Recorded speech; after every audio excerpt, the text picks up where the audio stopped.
Oh, there's something you don't know. Let me surprise you. Many years ago, I used to be one of those people. But I knew at a young age. I used to be one of those people that would speak about pastors. When they do something that is not right, I said, listen, what is wrong is wrong. Let's call a spade a spade. One day, God sat me down. He said, let me tell you something. I said, what is it? He said, when I call a man, any man that I call, when I call him to be my servant, I have a covenant on his life. Anytime I see him, it is the covenant I'm looking at, not his error. So anytime you are debating his error, you are telling me that I made a mistake to pick him. He said, that is why with all David did, I was not seeing David and Bathsheba. I was seeing the covenant that David, Jesus was going to come from the lineage of David. That's what I was checking. That's why I kept him. I disciplined him, but I kept him. So anytime you say, look at this man of God. Look, you are telling God, why would you use him first? And very soon, God will use you as an example to prove that he doesn't make mistakes. He said, son, I don't see their errors. I see my covenant. That is why you see the man, some characters you don't like in the woman's life, in the man's life, and the grace of God is still heavy. You are seeing what is going on. God is not seeing what you are seeing. God is seeing his covenant. He's seen the covenant. I became very careful. There are some people who are my sons in the Lord, and people are wondering, how can this kind of person be your son? Once I notice you love God, no matter your limitation, no matter your error, no matter what you are battling with, I draw you close. Because I know with time, when you grow, the things you used to do, you will do them no more. It's a problem of growth. Many things we see today are sin and iniquity in the life of some people. It's nothing but a function of immaturity. When they grow, they will understand that there are certain things they don't need in their life. That is why I'm not critical of anybody. Even if I walk in somewhere, I see you doing something, I walk away. Because God does not see as man see. You are trying to rebuke and be angry. I will not copy you. I will not learn evil from you. But I'm very careful, because what God looks on men is covenant. Before they were born, God had a deal over their life. What he would do with them, what he would do with them. If they go out of line and they step out of the bloodline, it is still God that will deal with them, not you. That's why you abuse some preachers online. You will curse them on social media, call them name, their ministry is still growing. You are confused.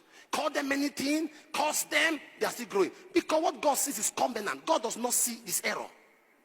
That does not mean that error should be legalized, or error should be permitted or endorsed. But that's not how God sees.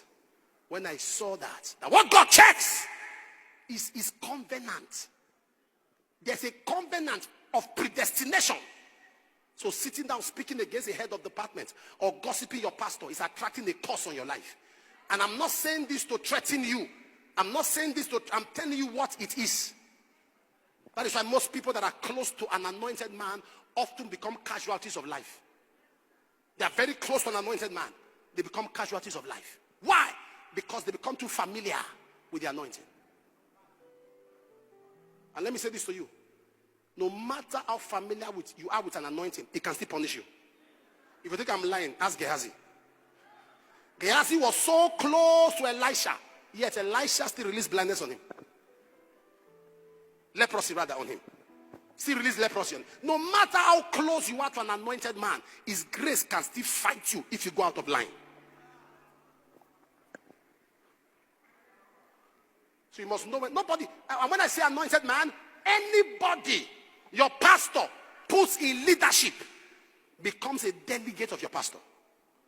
So to look at him and challenge him and abuse him, you are invariably abusing your pastor. And that's the generation we are in now. The Bible says the generation of them that curse their fathers.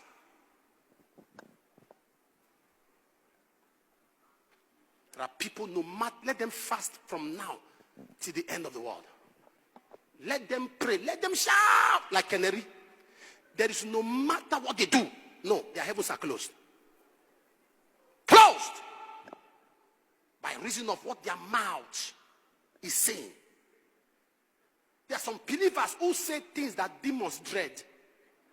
When they are talking, even demons say, hey. I mean, they are talking Levitian, Beelzebub, Asmodee, incubus and succubus. These are spirit wife and spirit husband, incubus and succubus. When they get there, they hear what you say. Hey, you have mind though. Because the things they cannot say. And once you are close to a brother or a sister who is very critical of church operation, I beg you in the name of the Lord, block his number from your phone. Block his number. You can't share a piece of meat with your teeth and say you didn't taste it. Are you following me? Block anyone. Block that person's number who is critical. All they are seeing is the error. Church has not blessed them one day. Church has never blessed them.